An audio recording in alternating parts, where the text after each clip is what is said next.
when we bought this place that had been owned by Cy Diamond, a local farmer. And this was essentially an abandoned dairy farm. There were no grapes. Hosmer, of course, to the north of us was close, and so was Lucas to the south. But in this area, there was no history of growing grapes in this little wonderful pocket of farmland here at Sheldrake Point. Sheldrake Point has some very excellent soils. They're Howard gravelly loam soils over shale.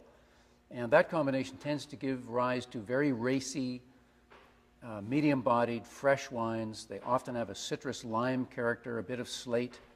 And when I presented these wines in Germany to German producers and explained our growing circumstances, they understand completely and identify with the sort of character in the wine and the place that it's grown. I think what makes Sheldrake so special is this little microclimate sticking out into the lake. We have a very protected area here, and we get this very definite expression in our Riesling, the dry Riesling in particular. The Finger Lakes is really quite interesting because it's a small region. There are 118 wineries here now. There were maybe half that number when we started in '97. And the one thing to remember is that just to the north of us is Lake Ontario. And Lake Ontario is a huge body of water that essentially shelters this region from the proverbial Arctic cold from Canada.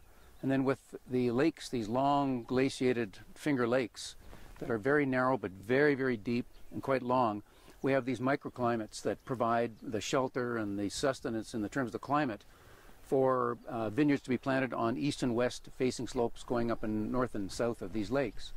The glaciated soils are such that they give rise to phenomenal capability in Riesling, great fruit expression, great slaty minerality, and a unique regional identity unique within North America.